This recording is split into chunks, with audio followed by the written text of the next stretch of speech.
छठी शताब्दी में वैदिक सभ्यता के बाद छठी शताब्दी का उदय होता, उसमें एक महाजनपद होता, कौन सा?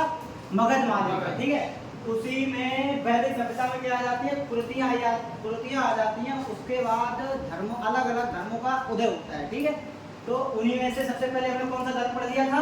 बौद्ध धर्म किया था। ठीक है, बौद्ध धर्म के बाद कौन सा धर्म आता है? जैन। आज हम पढ़ते हैं जैन धर्म। जैन धर्म। ठीक है, अच्छा, जैन धर्म और बौद्ध धर्म दोनों किस पर आधारित थे? मोक्ष प्राप्त पर। किस पर आधारित थे? मोक्ष प्राप्त पर आधारित थे। ठीक, अच्छा, बौद्ध धर्म और जैन धर्म में क्या अंतर? अच्छा, बौद्ध धर्म जो था वो मध्यम था। कैसा था? उनका जो तपस्या का क्रम था वो कैसा था? मध्यम था। लेकिन बौद्ध धर्म के बाद एक और धर्म आता है साथ ही, जब समकालीन होते हैं, ये कौन सा धर्म आता है? ये कठोर तपस्या पर आधारित था। कैसा था? कठोर तपस्या पर आधारित था। अच्छा, आप लोग ये बताना, जैन धर्म का शाब्दिक अर्थ क्या होता है? विजेता। जैन धर्म का शाब्दिक अर्थ होता है, ये जिन शब्द से बना है। किससे? जिन शब्द से बना है। जिन शब्द से बना हुआ है, जिसका शाब्दिक अर्थ होता है विजेता। क्या होता है? विजेता। जिन शब्द का शाब्दिक अर्थ क्या होता है? विजेता। ठीक है, तो वैदिक काल में क्या हुआ था कि वर्ण व्यवस्था आ गई थी। क्या आ गई थी? 4 भागों में वर्ण व्यवस्था बट गई थी। वर्ण व्यवस्था।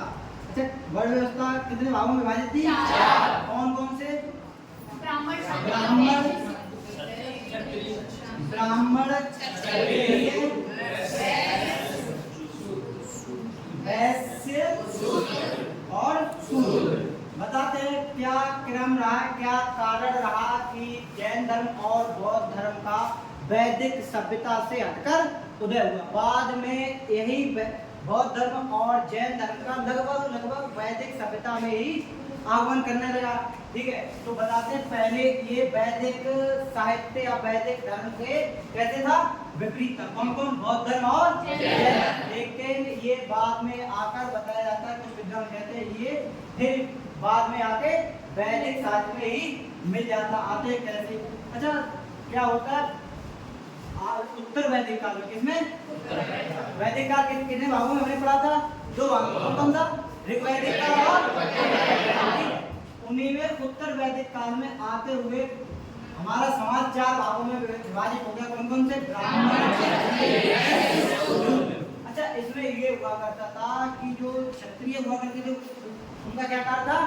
रक्षा करना। जो ब्राह्मण था उनका कार्य था कराना। ठीक है, यज्ञ का कराना, कहें तो मनुष्य की शुद्धि करना। ठीक है, ये हुआ करता। लेकिन क्षत्रिय क्या किया करते थे? रक्षा किया करते थे। और वैश्य क्या करते थे? व्यापार किया करते थे। और शूद्रों का क्या काम था? और स्थिति कैसी थी? बहुत दयनीय थी, बहुत निंदनीय थी। इसी में उदय होता है किसका? बौद्ध धर्म का। बौद्ध धर्म ज्यादातर किस पर अग्रसर होता? शूद्रों पर। शूद्रों पर प्रथम उपदेश भी वल्लभ और सुभद्रा को गौतम बुद्ध देते हैं, जो 2 बंजारे हुआ करते थे। अच्छा, इसके बाद एक धर्म आता, कौन सा धर्म? जैन धर्म। कौन सा आता है? जैन धर्म। उसमें क्या होता है कि सबसे ज्यादा अग्रसर होते हैं वैश्य। कौन होते हैं? वैश्य, यानी कि व्यापारी। व्यापारी वर्ग हुआ करता था सबसे ज्यादा। और इन्हीं के साथ शुरू में कौन सबसे ज्यादा अग्रसर हुआ जैन धर्म की तरफ? कृषक लोग। क्या? कृषक लोग। लेकिन ये समय चलते हट गए। कैसे हटे हम बता रहे हैं। इनका ऐसे हुआ करते, इनकी जो नियम हुआ करते थे जैन धर्म के बहुत ज्यादा कठोर हुआ करते थे। कैसे हुआ करते थे? कठोर। कह सकते हैं कठोर बात पर ही पूरा का पूरा जैन धर्म आधारित था। ठीक है, तो अब ये कहा करते हैं, जैन धर्म का मानना है कि हमें पशु पक्षी जीव जंतुओं कीड़े मकोड़ों की क्या करनी चाहिए? रक्षा करनी चाहिए और उनको नहीं मारना चाहिए। देखा होगा जैन धर्म के लोग होते हैं बहुत ज्यादा मस्क लगाए होते हैं और वो बिल्कुल कैसे होते हैं? हाँ, शुद्ध शाकाहारी कह सकते हैं, शुद्ध शाकाहारी होते हैं। तो कृषक लोग ऐसा कर सकते हैं कि बिना जीव जंतुओं को मारे अपनी कृषि कर सकते हैं। ऐसा संभव था? नहीं। तो कृषक वर्ग ने क्या किया? जैन धर्म को छोड़ दिया। और जो व्यापारी लोग हुआ करते थे, इनका जो ब्राह्मण लोग हुआ करते थे, इनका कौन सा धर्म हुआ करता था? वैदिक धर्म। इनकी कृतियां आ रही थी, ये क्या किया करते थे, क्षत्रिय हुआ करते थे, ये तो रक्षा किया करते थे। लेकिन उच्च कौन हुआ करता था, ब्राह्मण। अच्छा, इनका यही क्रम था। शूद्र से उच्च कौन होता था, क्षत्रिय से उच्च, क्षत्रिय से उच्च ब्राह्मण। क्षत्रिय लोग कहा करते कि सेवा हम करते हैं, राज्यों को लूटकर, कबीलों को लूटकर शामिल हम करते हैं, लेकिन हमसे उच्च कौन है, ब्राह्मण।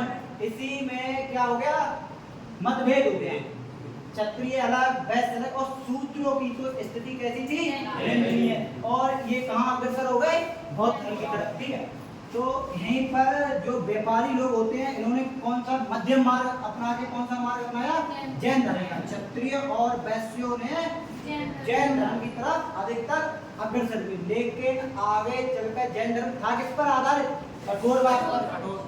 और ये वैश्य लोग भी कैसे हो गए, लगभग अलग होते गए, लेकिन कुछ इससे जुड़े रहे। कृषक भी जुड़े गए, मतलब कुछ लगभग कह सकते हैं 90% लोग अलग हो गए और कुछ लोग जैन धर्म से जुड़े रहे। ये थी बड़ व्यवस्था। इन्हीं के कारण बस क्या हुआ, जैन धर्म और बौद्ध धर्म का उदय होता है। जैन धर्म और बौद्ध धर्म दोनों किस पर आधारित थे, मोक्ष पर। किस पर आधारित थे, मोक्ष पर आधारित थे। अच्छा, मोक्ष प्राप्त करने का दोनों का अलग अलग तरीका हुआ करता था। जो बौद्ध धर्म था, कौन सा धर्म, और जैन धर्म था। अच्छा, बौद्ध धर्म मोक्ष प्राप्ति का मध्यम मार्ग अपनाया। कौन सा, मध्यम मार्ग। मध्यम मार्ग, क्योंकि जब ये गौतम बुद्ध थे, ऋषि पत्र में क्या कर रहे थे, तपस्या कर रहे थे, और बहुत कठिन तपस्या कर रहे थे। इसीलिए एक स्त्री आती है, कहती है कि आप जितनी कठोर तपस्या करेंगे उससे आपको ज्ञान की प्राप्ति नहीं होगी। तो इन्होंने कौन सा मार्ग अपनाया, मध्यम मार्ग अपनाया, और गया नामक स्थान पर बैठ गए, और इन्हें क्या प्राप्त हो गया, ज्ञान प्राप्त हो गया। लेकिन जैन धर्म ये नहीं मानता था कि हमें मध्यम मार्ग से ज्ञान की प्राप्ति हो सकती है। तो इन्होंने कौन सा मार्ग अपनाया, बहुत कठोर मार्ग अपनाया। मतलब इन्होंने कहा कि जो मोक्ष प्राप्ति होगी बहुत कठोर तपस्या से ही प्राप्त हो सकती है। ठीक है, तो ये हो गया इनका आंसर। ठीक है, अच्छा ये ध्यान रखना, ये शुरू में जो बौद्ध धर्म और जैन धर्म दोनों थे, शुरू में जो वैदिक साहित्य था, वैदिक धर्म था, उसके कैसे थे ये, विरुद्ध। इसी में तो कृतियां आ रही थी। किसमें कृतियां आ रही थी, वैदिक धर्म में। वैदिक धर्म में, वैदिक साहित्य में ही तो कृतियों के लिए बौद्ध धर्म और जैन धर्म का क्या होता है, उदय होता है। ठीक है, तभी ये मूर्ति पूजा के कैसे थे, मूर्ति पूजा के विरोधी थे। कौन, जैन धर्म और बौद्ध धर्म। लेकिन शुरू में विरोधी थे, बाद में आकर ये क्या करते हैं, जो बौद्ध धर्म होता है दो भागों में विभाजित हो जाता है। कौन सा, महायान के लोग इनको क्या मानते हैं, देवता मानते हैं, लेकिन हीनयान के लोग इन्हें क्या मानते हैं। लेकिन बाद में ये मूर्ति पूजा करने लगे, इसलिए लोग कहने लगे कि जो जैन धर्म और बौद्ध धर्म है, सबसे पहले बौद्ध धर्म ही आपको हमने पढ़ाया था, कहने लगे थे कि ये वैदिक साहित्य यानी कि वैदिक धर्म के ही एक अंग है। कौन सा, बौद्ध धर्म। इसमें भी धीरे धीरे कुर्तियां, वर्तमान में कुर्तियां देखने को मिलती है, जैसे बनते लोग अधिक दक्षिणा लेने लगे कि नहीं लेने लगे, यही होता है। ठीक, तो अब शुरुआत करते हैं कौन सी, जैन धर्म। तो आपको पता हो गया जैन धर्म का उदय कैसे हुआ, मतलब वैदिक साहित्य यानी वैदिक धर्म में क्या आई, कृतियां। छठी शताब्दी में, 6वीं शताब्दी में क्या आई, कृतियां आई, और दो धर्मों का उदय होता है। कौन सा, बौद्ध धर्म। ये उदय होता कहाँ, उत्तर भारत में। कहाँ होता है, उत्तर भारत में उदय होता है। ठीक है, ठीक है, तो इसके बाद ये कंप्लीट हुआ आप लोगों की उदय कैसे हुआ। ठीक है, तो अब पढ़ाते हैं आप लोगों को जैन धर्म। बने रहिए साथ कंसल्टेशन के साथ। ठीक है, देखिए जैन धर्म, अच्छा जैन धर्म में तीर्थंकर होंगे, क्या तीर्थंकर। अच्छा कोई बताएगा तीर्थंकर का शाब्दिक अर्थ क्या होता है, भव सागर को पार कराने वाला, यानी कि भव सागर को पार कराने वाला, या कह सकते हैं भव सागर का अर्थ होता है मोक्ष। क्या, मोक्ष, क्या कह सकते हैं, मोक्ष को मिलाने वाला।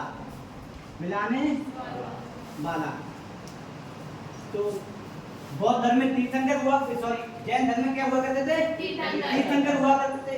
तीर्थंकरों की संख्या कितनी थी? 24 थी। कितनी थी? 24। अच्छा, इसमें हमें 1 से 22 क्या होता है? 1 से 22 इनका अनैतिहासिक उल्लेख मिलता है। कैसा? अनैतिहासिक उल्लेख मिलता है, लेकिन जो 23 में और 24 में है, 23 में और 24 में का उल्लेख हमें कहाँ मिलता है? ऐतिहासिक उल्लेख मिलता है। कैसा उल्लेख मिलता है? ऐतिहासिक उल्लेख मिलता है। ठीक है, 23 में और 24 में। अच्छा, इसमें आप लोगों को बताते हैं जो प्रथम तीर्थंकर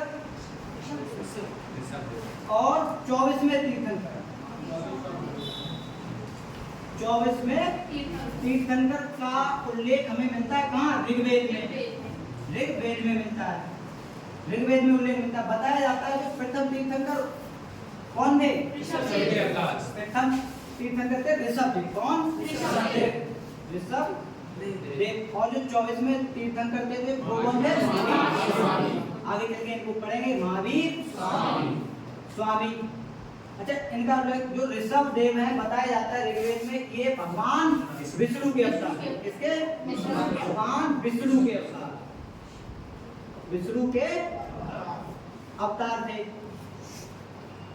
अच्छा, इसीलिए कहते हैं कि ऋग्वेद में इनका वर्णन मिलता है तो ये वैदिक साहित्य के क्या हुआ करते थे? भाग हुआ करते थे। तो कह सकते हैं जैन धर्म जो निकला वो कहाँ से निकला है? वैदिक धर्म से ही निकला है। इससे भी लोग मानते हैं कि वैदिक धर्म से ही किसका जन्म हुआ है? जैन धर्म। लेकिन जो जैन धर्म के लोग मानते हैं इनका नाम मिलता है आदिनाथ। क्या? आदिनाथ।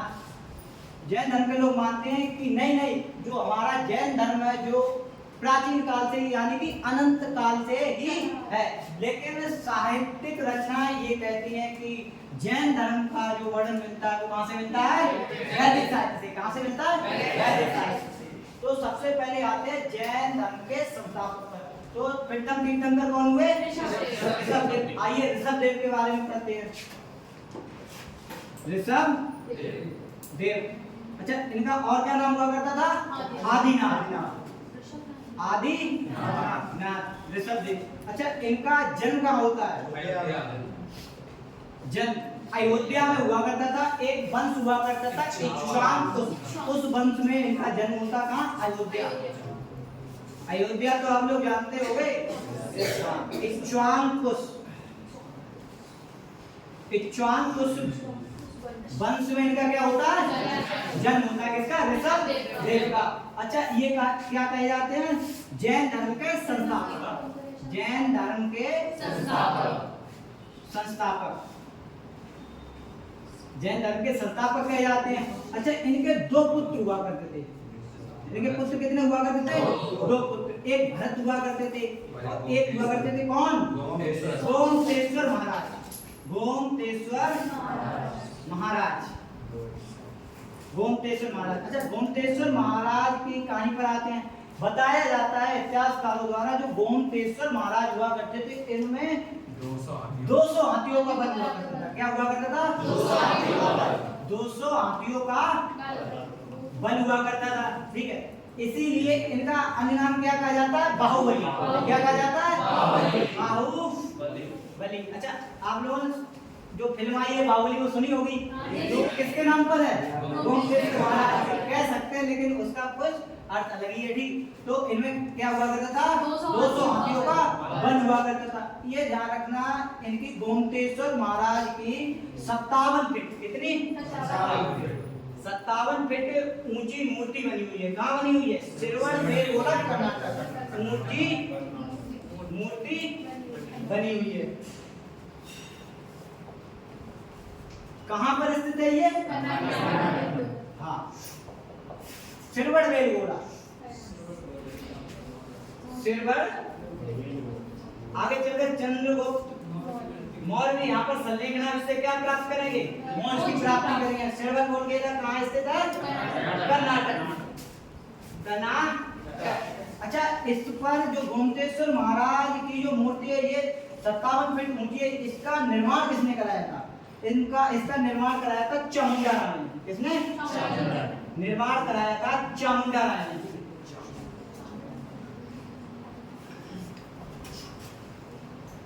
चामुंडा राय ने। अच्छा, इस पर प्रत्येक 12 वर्ष जो गोमतेश्वर महाराज की मूर्ति है, प्रत्येक 12 वर्ष के अंतराल में कुछ पूजा जाता है, ये ध्यान रखना। प्रत्येक 12 वर्ष के अंतराल में महामस्त विषेक उत्सव मनाया जाता है। महाभिषेक उत्सव मनाया जाता है और क्या किया जाता है, इन पर दूध चढ़ाया जाता है और इनकी पूजा की जाती है। तो जो गोमतेश्वर महाराज हुआ करते थे, किनके पुत्र हुआ करते थे? ऋषभदेव। अच्छा, ऋषभदेव थे कौन? जैन धर्म के। इनका जन्म कहाँ हुआ था? वंश में हुआ था। वंश में हुआ था। अच्छा, ये कैसे हैं? 1 से 5 तक अनैतिहासिक है, इनका ज्यादा वर्णन नहीं। अच्छा, दूसरे, अच्छा, इनका जो प्रतीक चिन्ह हुआ करता था, प्रतीक चिन्ह जैन धर्म के बहुत पूछा जाता है। तो इनका जो प्रतीक चिन्ह हुआ करता था वो कौन सा हुआ करता था? सांड। क्या हुआ करता था? सांड का या वृषभ का। तो आप लोग सांड लिखेंगे, क्या सांड हुआ करता था। अच्छा, ये कौन से थे? प्रथम तीर्थंकर थे। प्रथम तीर्थंकर थे। प्रथम तीर्थंकर और जैन धर्म के इनको क्या माना जाता है? संस्थापक। लेकिन वास्तविक संस्थापक अलग है, जो 24वें तीर्थंकर थे, वो आगे बस बताएंगे आप लोगों को, ठीक है। तो प्रथम, अब इनके बाद आते हैं दूसरे। कौन? छोटा सा वर्णन है। दूसरे कौन हुआ करते थे? अजीतनाथ। कौन? अजीतनाथ। अच्छा, इनका जो प्रतीक चिन्ह हुआ करता था वो क्या हुआ करता था? हाथी। क्या हुआ करता था? हाथी हुआ करता था। इनको हम पढ़ते बस, इनका अनैतिहासिक वर्णन मिलता है और इनका वर्णन कम मिलता है, ठीक। जो 23 में है और 24 में है, इनका वर्णन हमारा ऐतिहासिक और इनका हम पूछते क्या करेंगे? अध्ययन करेंगे, ठीक है। अच्छा, इन्हीं के साथ एक मिलते हैं 19 में। कौन? 19 में तीर्थंकर। 19 में तीर्थंकर। अभी तीर्थंकर को ही पढ़ा रहे हैं, ठीक है। 19 में तीर्थंकर कौन हुआ करते थे? मल्लीनाथ। कौन? मल्लीनाथ। अच्छा, ये ध्यान रखना, मल्लीनाथ को जब जैन धर्म आगे चल के जब महावीर स्वामी अंतिम तीर्थंकर जो हुआ करते थे, कौन? महावीर स्वामी की मृत्यु हो जाएगी, उसके बाद मगध साम्राज्य में 12 वर्ष का क्या पड़ेगा? अकाल पड़ेगा। उसी के बीच जैन धर्म 2 भागों में विभाजित हो जाएगा। कौन कौन से? एक तो श्वेतांबर, एक दिगंबर। अब दिगंबर और श्वेतांबर में भी क्या है? मतभेद है कि जो 19वें तीर्थंकर हमारे हुआ करते थे मल्लीनाथ, कुछ लोग इन्हें पुरुष मानते हैं, कुछ लोग इन्हें क्या मानते हैं? स्त्री मानते हैं, लेकिन अलग अलग। जो श्वेतांबर है, कौन? श्वेतांबर और एक है दिगंबर। श्वेतांबर और दिगंबर। श्वेतांबर लोग इन्हें क्या मानते हैं? स्त्री मानते हैं, लेकिन दिगंबर लोग इन्हें क्या मानते हैं? पुरुष मानते हैं। अच्छा, ये तो कहना मुश्किल है कि ये स्त्री थे या पुरुष थे, ये वर्णन नहीं मिल पाया, क्योंकि 19 में जो ये थे कैसे? अनैतिहासिक, ठीक है। तो लेकिन मल्लीनाथ का शाब्दिक अर्थ होता है चमेली का, क्या? चमेली का फूल। अच्छा, इसका अर्थ चमेली का फूल निकलता, तो ये कौन हुआ करते होंगे? स्त्री। अच्छा, इनके अर्थ से कह सकते हैं क्या हुआ करते थे? ये स्त्री। वैसे इनका वर्णन क्या बनता? कोई वर्णन अलग अलग है, ठीक। तो इसके बाद हम पढ़ेंगे कौन कौन से। अच्छा, ये ध्यान रखना, जो 22वें तीर्थंकर हुआ करते थे वो कौन हुआ करते थे? 22 में कौन हुआ करते थे? अरस्टिनेमी। अरस्टिनेमी 22 में पूछ लेता कभी कि 22 जैन धर्म के 22वें तीर्थंकर कौन थे? कौन थे? अरस्टिनेमी। ये हो गया आपका अनैतिहासिक तीर्थंकरों का वर्णन। अब पढ़ते हैं हम कौन से ऐतिहासिक तीर्थंकरों का वर्णन, कौन कौन से? 23 में और 24 में। अच्छा, ये हो गया। अब आगे बढ़ते हैं, ठीक है। तो आप लोग एक बार ये रिवाज करते हैं, उसके बाद हम 23 में और 24 में तीर्थंकरों का क्या करेंगे? अध्ययन करेंगे। अच्छा, जैन धर्म रिवाज करते हैं, ठीक है। जैन धर्म का शाब्दिक अर्थ किस शब्द से बना है? अच्छा, इसका अर्थ होता क्या है? इनका अर्थ क्या होता है? अच्छा, जैन धर्म में कितने तीर्थंकर हुए? तीर्थंकर का अर्थ क्या होता है? या मोक्ष को में तीर्थंकरों का वर्णन दो रूप में मिलता है। एक से 22 का वर्णन कैसे मिलता है? 23 और 24 में अच्छा, ऋग्वेद में दो तीर्थंकरों का वर्णन मिलता है। एक प्रथम तीर्थंकर कौन हुआ करते थे? दूसरे कौन हुआ करते थे? अच्छा, ऋषभ देव का अन्य नाम क्या था? ये क्या माने जाते हैं? अवतार माने जाते हैं। ठीक, अच्छा आगे चलते हैं ऋषभ देव के बारे में। ऋषभ देव का अन्य नाम क्या हुआ करता? कौन से नंबर के? हजारों बार क्वेश्चन पूछा हुआ है परीक्षा में कि जैन धर्म के प्रथम तीर्थंकर कौन हुआ करते थे? यह क्वेश्चन पूछा जाता है कि जैन धर्म के संस्थापक कौन हुआ करते थे? इनका जन्म कहाँ हुआ था? कहाँ हुआ था? अयोध्या में हुआ करता था। किस वंश में हुआ था? वंश में हुआ था। ठीक, अच्छा दूसरे इनका जो प्रतीक चिन्ह हुआ करता था शांत। लेकिन दूसरे नंबर के तीर्थंकर कौन हुए थे? इनका प्रतीक चिन्ह क्या हुआ? हाथी। अच्छा, ऋषभ देव के इतिहासकारों ने दो पुत्र बताए, कौन कौन से? अच्छा, गोमतेश्वर महाराज में कितने हाथियों का बल था? इसीलिए इन्हें क्या कहा जाता? बलि कहा जाता। अच्छा, इनकी मूर्ति कहाँ बनाई गई? 57 फीट ऊंची है। कितनी ऊंची है? 57 फीट ऊंची है। अच्छा, इसका निर्माण किसने कराया? राय ने कराया। अच्छा, प्रत्येक 12 वर्ष के अंतराल में इस पर क्या होता है? महापुस्तक उत्सव मनाया जाता और इस मूर्ति को दूध से धोया जाता है और इसकी पूजा की जाती है। ये हो गए प्रथम तीर्थंकर। अच्छा, इसी के साथ हम आते हैं अनैतिहासिक पढ़े तो 19वें तीर्थंकर। कौन से? 19वें तीर्थंकर कौन हुए? मल्लिनाथ। लेकिन श्वेतांबर और दिगंबर में क्या है इनका मतभेद? श्वेतांबर कहते हैं ये स्त्री है, लेकिन दिगंबर कहते हैं ये कौन थे? लेकिन इनका जब शाब्दिक अर्थ निकाला जाता है तो कौन सा निकाला जाता है? लेकिन अभी तक यह वर्णन नहीं किया जा सका या प्रमाणिक रूप से नहीं बताया जा सका कि मल्लिनाथ स्त्री थे या पुरुष। अच्छा, 22वें तीर्थंकर कौन आते हैं? अच्छा, ये हो गया आपका 1 से 22 यानी कि अनैतिहासिक तीर्थंकरों का। अब आते हैं 23वें और 24वें। ये रख कर दे। Yes sir.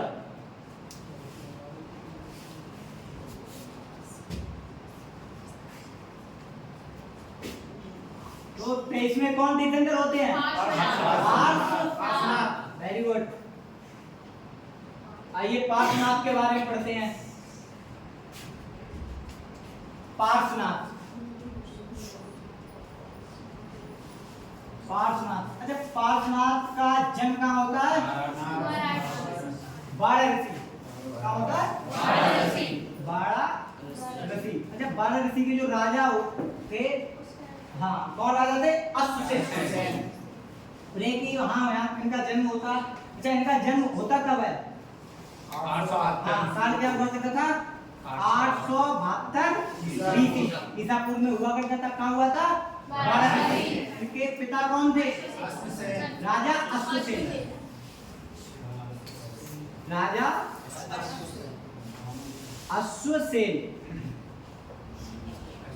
अश्वसेन इनके पिता हुआ करते थे। ठीक है, तो इनकी माता का नाम क्या था? माता कौन थी? बामा देवी।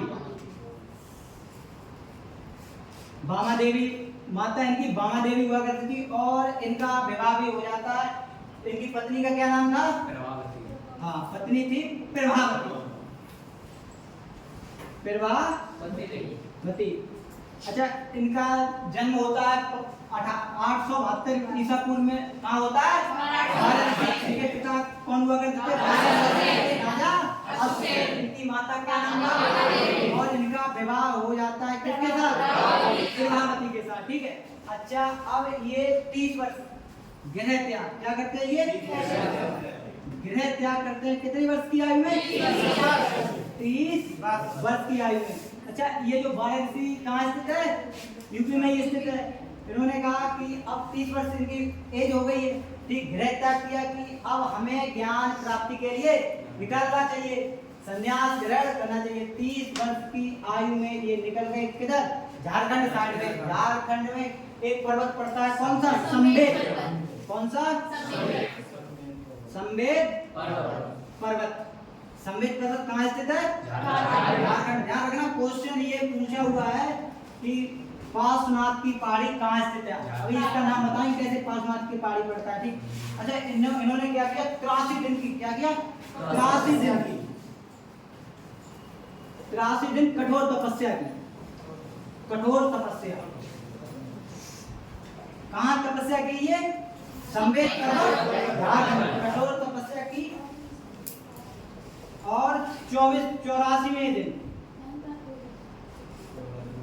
दिन इन्हें क्या होता है? 84वें दिन इन्हें ज्ञान प्राप्त होता है। ज्ञान प्राप्त होता है, ठीक है। अच्छा, ज्ञान प्राप्त के बाद ये क्या, ये जो संवेद पर्वत हुआ करता था इसका नाम क्या हो गया? ज्ञान प्राप्त के बाद, ज्ञान प्राप्त के बाद जो संवेद पर्वत है उसका क्या नाम हो गया? पार्श्वनाथ की पहाड़ी। क्या? पार्श्वनाथ की पहाड़ी। अब इन्हें ज्ञान प्राप्त हो गया। अच्छा, इनका जो प्रतीक हुआ करता था, पार्श्वनाथ का जो प्रतीक हुआ करता था वो क्या हुआ करता था? सांप का फन। क्या हुआ करता था? सांप का फन। अच्छा, अब जब इन्हें ज्ञान प्राप्त हो गया फिर ये किधर अग्रसर हुए? अपने घर की तरफ। वाराणसी के साथ आए और इन्होंने अपने प्रथम शिष्य बनाया। किसे? प्रथम शिष्य। प्रथम शिष्य, शिष्या कह सकते हैं, लेकिन शिष्य या शिष्या बनाया। जो ये कौन थी? इनकी माता भामा देवी और पत्नी प्रभा देवी। प्रथम शिष्य किसे बनाया? माता भामा देवी, भामा देवी और पत्नी प्रभावती। इनको उन्होंने क्या किया? शिष्य बनाया और प्रथम उपदेश भी इन्हें ही प्रभावती, ठीक है। तो प्रथम शिष्य बनाया और प्रथम उपदेश कह सकते हैं। प्रथम उपदेश किसे देते हैं? ये माता भामा देवी और पत्नी प्रभावती को, ठीक है। अब ये ज्ञान प्राप्त के बाद आराम क्या होते हैं? जैन धर्म का प्रचार प्रसार करते हैं और उपदेश देना शुरू कर लेते हैं। इसके बाद इनकी जो आयु हो जाती है वो 100 वर्ष हो जाती है। कितनी हो जाती है? 100 वर्ष। 100 वर्ष। 100 वर्ष की आयु होने तक ये पुनः फिर कहाँ चले गए? पार्श्वनाथ की पहाड़ी यानी कहाँ चले गए? संवेद पर्वत चले गए। 100 वर्ष की आयु में इन्हें कितने? 872 अब 20 BC दिया है। तो ये इनको जो निर्वाण प्राप्त हुआ था वो 772 BC में इन्हें संवेद पर्वत कह सकते हैं। संवेद पर्वत, और इसका नाम पड़ क्या गया था? पार्श्वनाथ की पहाड़ी। पार्श्वनाथ की पहाड़ी पे क्या होता है? निर्वाण प्राप्त होता है। निर्वाण को क्या बोलते हैं? मृत्यु। निर्वाण प्राप्त होता है, ठीक है। तो ये कौन से नंबर के तीर्थंकर थे? 23 में तीर्थंकर थे। तो ये हमने पढ़ लिया किसको? पार्श्वनाथ को। आइए इन्हें रिवाइज करते हैं 1 मिनट में। अच्छा, पार्श्वनाथ कौन से नंबर के तीर्थंकर थे? इनका जन्म कहाँ हुआ था? वाराणसी। कहाँ पड़ता है? यूपी में पड़ता है, ठीक है। अच्छा, इनका काल कह सकते हैं, जो जन्म हुआ था वो कब हुआ था? ईसा पूर्व। कब हुआ था? 872 ईसा पूर्व। इनके पिता कौन हुआ करते हैं? वाराणसी के राजा अश्वसेन के यहाँ पार्श्वनाथ का क्या होता है? जन्म होता है। इनकी माता का नाम क्या था? भामा देवी। तो भामा देवी नाम था। अच्छा, इनकी पत्नी का नाम क्या था? गृह त्याग। गृह त्याग कब किया उन्होंने? 20 वर्ष की आयु में गृह त्याग करके ये संवेद पर्वत झारखंड को निकल जाते हैं और इन्हें 83 दिन की कठोर तपस्या के बाद 84 दिन क्या प्राप्त होता है? प्राप्त होता है। अच्छा, इनका जो प्रतीक था वो क्या था? प्रथम शिष्य कौन हुआ करते थे? भामा देवी और प्रथम उपदेश भी इन्होंने किसे दिया? भामा देवी और प्रभावती को। 100 आयु में ये पुनः कहाँ चले जाते हैं? सफेद पर्वत पर। और 772 ईसा पूर्व में इन्हें क्या प्राप्त होता है? निर्वाण, यानी कि इनकी मृत्यु हो जाती है। तो ये कौन से नंबर के 3 दंगल? 23 में, ठीक। अब 24 में 3 दंगल पढ़ते हैं। महावीर स्वामी।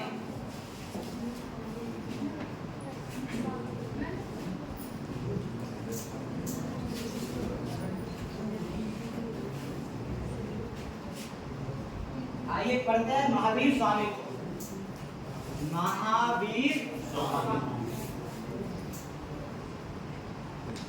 महावीर स्वामी। अच्छा आइए कि बताते हैं इनका जन्म कैसे हुआ। अच्छा, एक राजा हुआ करते वैशाली के कुंडग्राम में। कहाँ? वैशाली कुंडग्राम। ये कहाँ पड़ता है? बिहार, भारत में ही पड़ता है, ठीक है। वहाँ के राजा हुआ करते थे कौन? सिद्धार्थ राजा हुआ करते थे। उनकी पत्नी का नाम था, क्या था? नहीं, क्या था? त्रिशला। क्या था? त्रिशला था। इनके गर्भ में एक पुत्र आता, मतलब इनसे बड़े भी एक, मतलब इनकी बहन हुआ करती थी और इनका भाई हुआ करता था। और ये हुआ करते थे कौन? महावीर स्वामी। तो इनके पिता का नाम क्या था? सिद्धार्थ। पिता कौन हुआ करते थे? और माता कौन हुआ करती थी? त्रिशला। कौन? त्रिशला। और जो इनके भाई हुआ करते थे वो कौन हुआ करते थे? नंदीवर्धन के या वर्मन, दोनों नाम मिल जाते हैं। और इनकी एक बहन हुआ करती थी, वो कौन हुआ करती थी? सुदर्शना। इनके बाद इनका क्या होता है? जन्म होता है किसका? महावीर स्वामी का। अच्छा, बौद्ध धर्म के गौतम बुद्ध के अनुसार ही एक ज्योतिष ने इनकी भविष्यवाणी कर दी थी कि जो किससे की थी? सिद्धार्थ। कहा था कि आपके घर में जो अगला शिशु जन्म लेगा या तो बहुत बड़ा राजा होगा, या तो बहुत पराक्रमी राजा होगा, या बहुत बड़ा पराक्रमी सन्यासी होगा, ठीक है। तो इन्होंने जैसे शुद्धोधन ने बहुत ज्यादा टेंशन ले रखी थी, लेकिन इन्होंने वो टेंशन नहीं ली, ठीक चलते रहे। इनके पास एक पुत्र था पहले से। अगर एक पुत्र होगा तो माँ बाप ज्यादा टेंशन लेते हैं, लेते ही नहीं लेते। लेकिन अब दो, एक बहन भी थी और भाई भी था, ठीक है, कोई बात नहीं, आगे भविष्यवाणी में आगे देखेंगे क्या होता है, ठीक। तो इनका जन्म होता है, लेकिन इनका जन्म में भी क्या है? मतभेद है, हमने बताया था, लेकिन अलग अलग पढ़ाते हैं। दिगंबर अलग मानते हैं,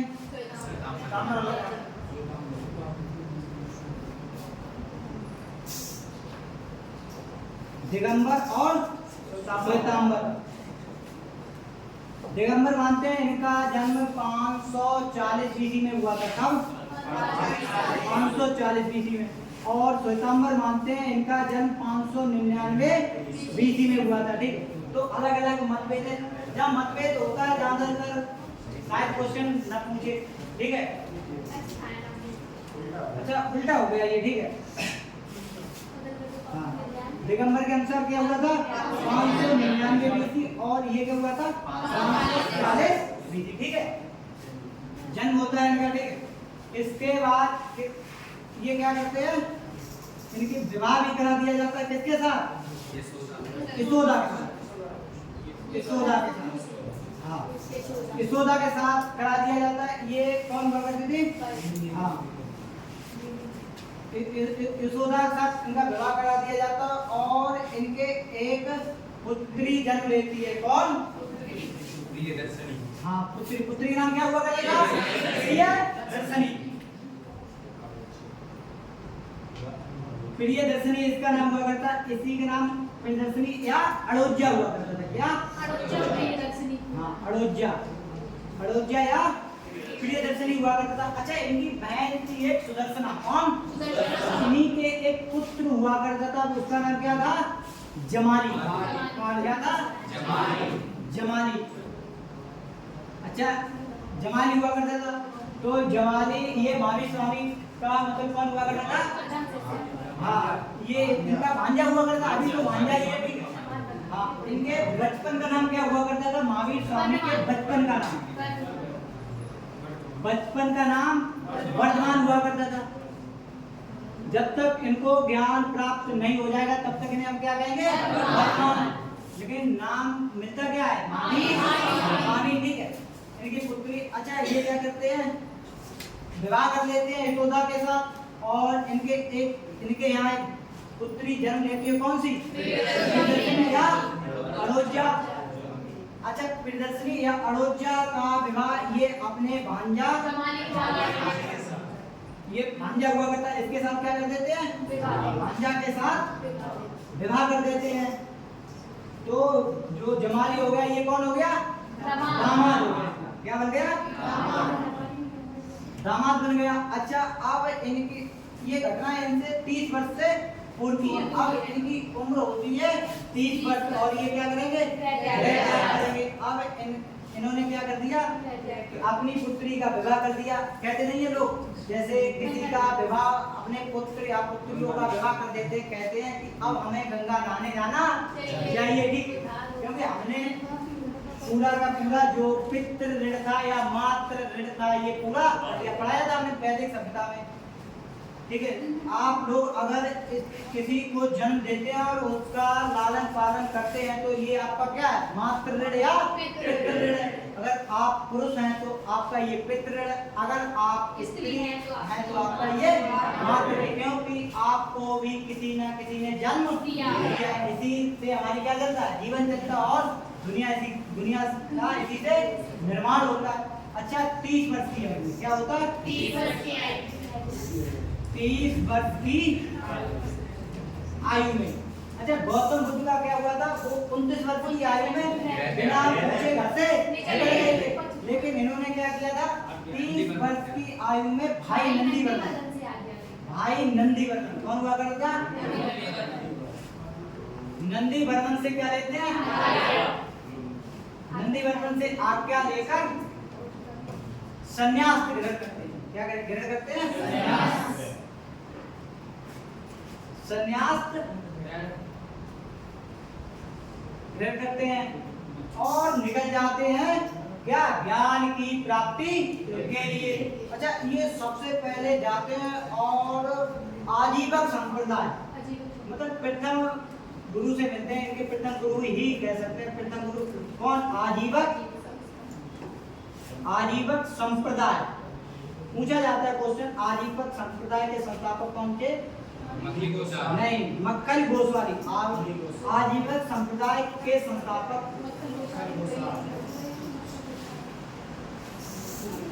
से प्रथम बार मिलते हैं।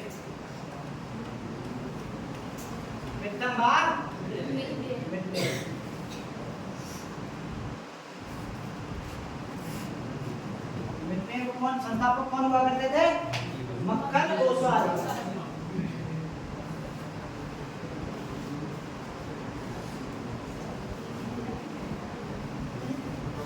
प्रथम गुरु संन्यास ग्रहण करने के बाद प्रथम गुरु आजीवक संप्रदाय के संस्थापक मक्खल गोस्वामी की क्या होती है? प्रथम मुलाकात होती है और इन्हें ये क्या करते हैं? आजीवक संप्रदाय में जोड़े रखते हैं और इन्हें इंद्रियों को बस में करने की क्या देते हैं? शिक्षा देते हैं और कहते हैं आप हमारे साथ रहिए, आपको ज्ञान की प्राप्ति हो जाएगी। लेकिन इनका मन इनके साथ नहीं लगा। उन्होंने कहा ऐसे ज्ञान की प्राप्ति नहीं होगी, स्वयं मन में ही आया। फिर ये निकल जाते हैं किधर साइड में बैठ जाते। फिर ज्यादातर सन्यासी लोग क्या होते हैं? फिरते रहते हैं, अग्रसर रहते हैं इधर से उधर, और ये बैठ जाते हैं कहाँ? ब्रह्मिक ज्ञान प्राप्ति के लिए। ज्ञान प्राप्ति के लिए कहाँ बैठ जाते हैं? जृंभिक गांव। जृंभिक गांव नदी कौन सी हुआ करती थी? नदी ऋजुपालिका नदी। ऋजुपालिका। अच्छा, ये बहुत समय लगा। ऐसा नहीं कि ये मक्खल गोस्वामी से मिले तुरंत ऋजुपालिका नदी के किनारे जृंभिक गांव में बैठ गए और उन्हें ज्ञान प्राप्त हो गया, ऐसा नहीं था। तो ये किस नदी के किनारे बैठ गए? ऋजुपालिका नदी। और वृक्ष कौन था? साल वृक्ष। कौन सा वृक्ष? साल वृक्ष के नीचे बैठ जाते हैं और इन्हें क्या होता है 12 वर्ष की कठोर तपस्या के बाद 12 वर्ष की कठोर तपस्या के बाद, क्योंकि जो जैन धर्म था पूरा पूरा कठोर कैसा था आधारित था। 12 वर्ष की कठोर तपस्या के बाद इन्हें क्या होता है ज्ञान प्राप्त होता है, ज्ञान की प्राप्ति होती है, ज्ञान प्राप्त होता है। अच्छा, ज्ञान प्राप्त के बाद ये क्या करते हैं 11 गणधर बनाते हैं। क्या बनाते हैं 11 गणधर बनाते हैं और इन्हीं को क्या देते हैं अपना उपदेश या ज्ञान देते हैं। ठीक है, उपदेश या ज्ञान देते हैं। ज्ञान देने के बाद इन्हीं 11 गणधरों को ये क्या कर देते हैं जैन धर्म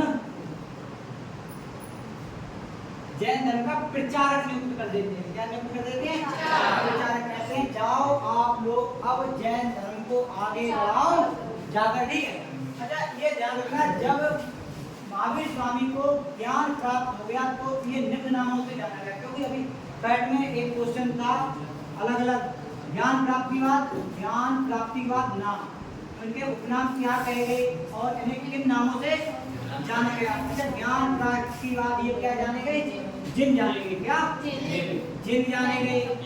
अच्छा, ये जो ज्ञान प्राप्ति के ये घटना क्या कहलाई कोई बताएगा। ये घटना कहलाई कैवल्य। क्या कहलाई कैवल्य। कैवल्य की घटना कहलाई ज्ञान प्राप्ति की घटना क्या कहलाई और कैवल्य के बाद ये क्या कहलाई कैवल्यन कहलाई। क्या कैवल्यन कहलाई। अच्छा, जिनका शाब्दिक अर्थ क्या होता है अरे अभी हमने बताया था विजेता। क्या होता है विजेता। और कैवल्यन का अर्थ होता है सर्वोच्च ज्ञान। क्या सर्वोच्च ज्ञान। कहते हैं 12 वर्ष की कठोर तपस्या के बाद इन्हें ज्ञान प्राप्त हुआ, तो इनका ज्ञान कैसा था सर्वोच्च ज्ञान था। और ये कैसे थे अहरत थे। कैसे अहरत। इन्हें अहरत कहा जाता है, यानी कि अहरत का अर्थ होता है पूज्य। ये कैसे थे पूज्य थे और ये निग्रंथ थे। कैसे जब प्रत्येक सन्यासी हमारे अनुसार निग्रंथ ही होता है। निग्रंथ बंधन रहित, किसी से ये बंधन नहीं, किसी बंधन रहित, क्योंकि घर छोड़ के इन्होंने क्या प्राप्त किया था ज्ञान प्राप्त किया था। बंधन रहित कहलाए। ठीक है, तो जिन कहलाए कैवल्य और अहरत और ज्ञान। और ये क्या कहलाए महावीर। ज्ञान प्राप्ति बाद क्या कहलाए महावीर। महावीर का अर्थ होता है अटल पराक्रम। क्या अटल पराक्रम। कठिन तपस्या के बाद इन्हें क्या प्राप्त हुई थी ज्ञान की प्राप्ति हुई थी, इसीलिए कह सकते हैं ये कह सकते अटल पराक्रम की थी। ठीक है, तो ये हो गए जैन धर्म के महावीर स्वामी, इसीलिए इनका नाम क्या था महावीर स्वामी। तो जो ज्ञान प्राप्त की घटना क्या कहलाई। अच्छा, इन्होंने कितने गणधर नियुक्त किए 11 गणधर नियुक्त किए। अच्छा, इनकी प्रथम शिष्य भी बन गई। ये तो प्रथम शिष्य बन गए थे, लेकिन इन्होंने प्रथम शिष्य किसे बनाया अपने भांजा जमाली को। प्रथम शिष्य किसे बनाया जमाली। अच्छा, जमाली था कौन इनका जमाली था इनका दामाद या भांजा था। और ये और क्या बन गया प्रथम शिष्य बन गया। क्या बन गया प्रथम शिष्य भी बन गया। लेकिन आगे चलकर क्या होगा, जब ये ज्ञान प्राप्ति की 16वें वर्ष में होंगे तो यही जमाली क्या करेगा इनका विरोध करेगा। कौन करेगा जमाली। तो ये प्रथम विरोधी क्वेश्चन पूछा जाता है कि महावीर स्वामी का प्रथम विरोधी कौन था इनका ये विरोध भी करेगा। प्रथम विरोधी जमाली का। ठीक, और ये किसका पुत्र हुआ करता था सुदर्शन का, और पति किसका हुआ करता था जो महावीर स्वामी की जो पुत्री हुआ करती थी कौन प्रियदर्शनी या अयोध्या। और किसका पुत्र हुआ करता था इनका क्या हुआ करता था हाँ, तभी इन्होंने इसे क्या बना दिया दामाद भांजा हुआ करता था और इसे क्या बनाया बनाया। और यही जब इनका इन्हें ज्ञान प्राप्त हो जाता और ये 16 वर्ष तक क्या देते हैं ज्ञान देते हैं और उपदेश देते हैं। लेकिन 16वें वर्ष में क्या करता है ये 16वें वर्ष में इसका क्या हो जाता है विरोधी। 16वें वर्ष में ये विरोधी हो जाता है। ठीक। अच्छा, इनकी प्रथम शिष्या कौन बनती है? चंदना। प्रथम शिष्या कौन बनती है? चंदना। एक स्त्री हुआ करती थी चंदना, तो ये इनकी क्या बनती है? प्रथम शिष्या बनती है। अच्छा, जो जैन धर्म में 5 महाव्रत हैं, कितने महाव्रत? 5 महाव्रत। आइए समझते हैं 5 महाव्रत कौन कौन से। ये 2 लोगों ने मिलकर दिए। जो 5वां महाव्रत है वो किसने दिया? स्वामी ने। कौन कौन से महाव्रत हुआ करते थे? सत्य, अहिंसा, अस्ते,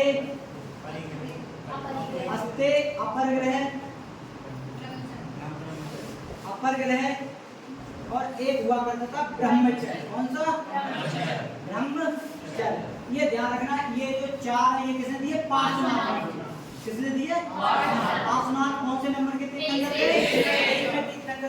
लेकिन जो 5वां महाव्रत है ये किसने दिया? स्वामी ने दिया।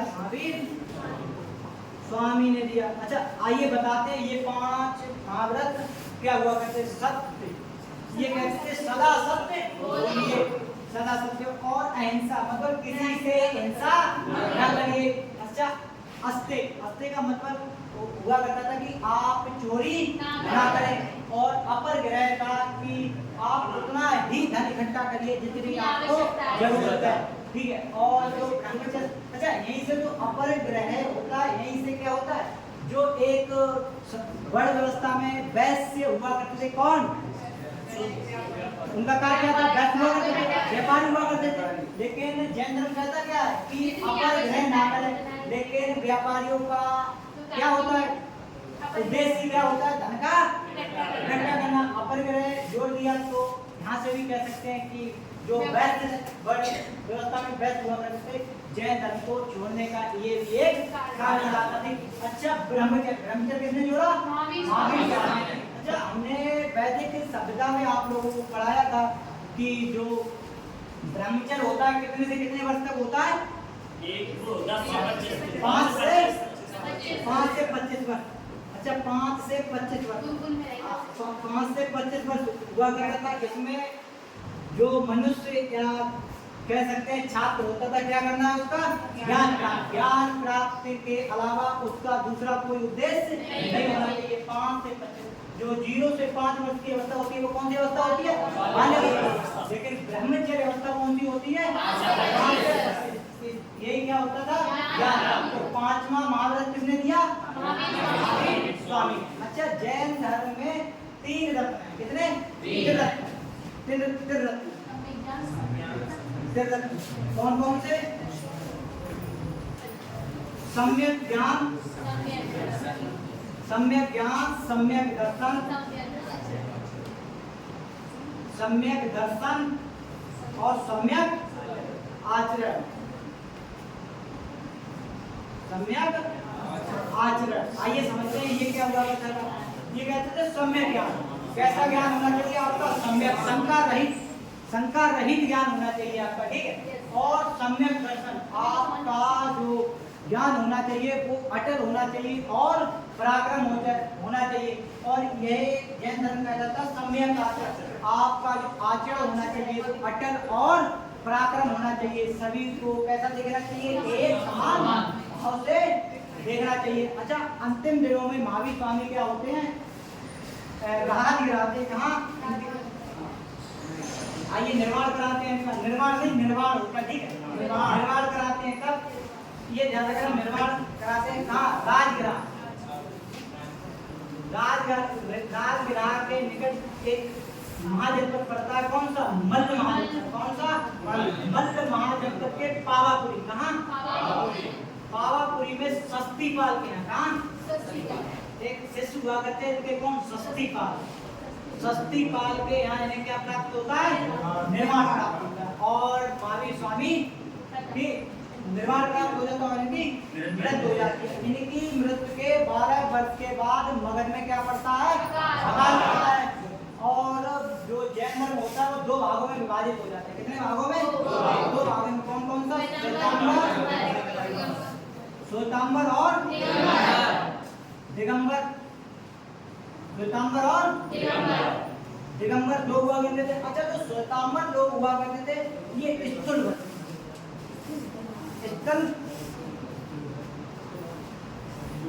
वस्त्र कौन स्थूल वस्त्र के अनुयायी हुआ करते थे और जो दिगंबर हुआ करते थे ये भद्रबाहु के अनुयायी हुआ करते थे।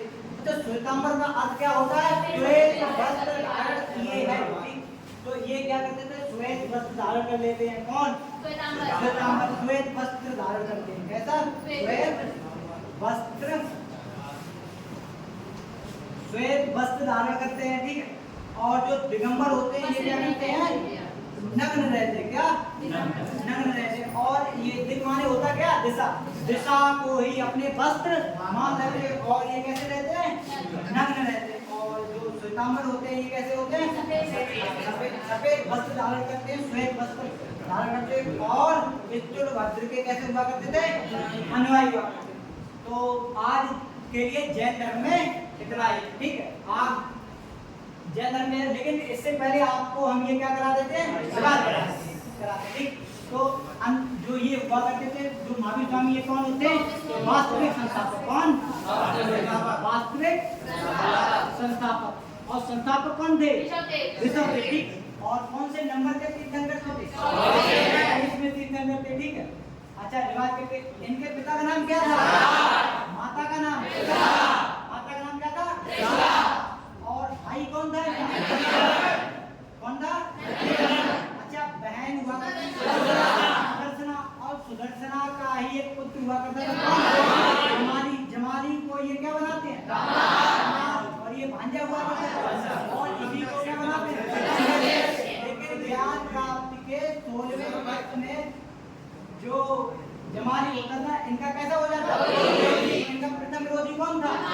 जमाली। अच्छा इनका जन्म दिगंबर के अनुसार कब हुआ था? 500। लेकिन श्वेतांबर के अनुसार 240 ईसा। इनकी पत्नी कौन हुआ? और पुत्री कौन हुआ? इसी का विवाह किससे होता है? अच्छा ये विवाह वगैरह करने के बाद ये क्या करते हैं? 30 वर्ष की आयु में आज्ञा लेते हैं। आज्ञा लेकर क्या करते हैं? संन्यास ग्रहण करते हैं। अच्छा ये संन्यास ग्रहण करने के बाद प्रथम गुरु किससे मिलते हैं? कौन हुआ करते थे? मक्कन गोसावी से मिलते हैं और ये विचार विमर्श करते हैं कि कैसे ज्ञान की प्राप्ति होगी। लेकिन इनका साथ छोड़ने के बाद जब वो 12 वर्ष के बाद ये कहाँ बैठ गए? ज्ञान में नंदी कौन सी हुआ करती थी? और ब्रज कौन सा हुआ? और 12 वर्ष की कठोर तपस्या के बाद क्या हुआ? ज्ञान प्राप्ति के बाद इन्होंने 11 गणधर बनाए। कितने? 11 गणधर बनाए और इन्हें क्या दिया? इन्हीं को जैन धर्म के प्रचार के लिए क्या कर दिया? नियुक्त कर दिया और प्रचारक घोषित किया, कहा कि जाइए आप और जैन धर्म का प्रचार प्रसार कीजिए। अच्छा जो इनकी ज्ञान की घटना थी ये क्या कहलाई? केवल कहलाई। इन्होंने अपना प्रथम शिष्य किसे बनाया? दामाद भांजा या जमाली को बनाया। प्रथम शिष्य कौन? लेकिन इनका निर्माण कब हुआ? एक महाजन पावापुरी में इनको सस्ती पाल के क्या होता है? निर्माण प्राप्त होता। अच्छा ज्ञान प्राप्ति के बाद इन्हें क्या कहा जाने लगा? क्या होता है? केवलिंग कहलाए, यानी कि उनका जो ज्ञान था वो कैसा था? सरल था। अच्छा अहरत कहलाए, यानी कि इनके जो शिष्य थे कहने लगे कि जो महावीर स्वामी है ये कैसे हैं? पूज्य। अच्छा निर्गण प्रत्येक सन्यासी कैसा होता है? और ये महावीर कहलाए, यानी इन्होंने बहुत कठोर तपस्या की। कितने वर्ष तक? 12 वर्ष तक। अच्छा इन्होंने जैन धर्म के 5 महावीर, 4 महावीर को किसने दिया?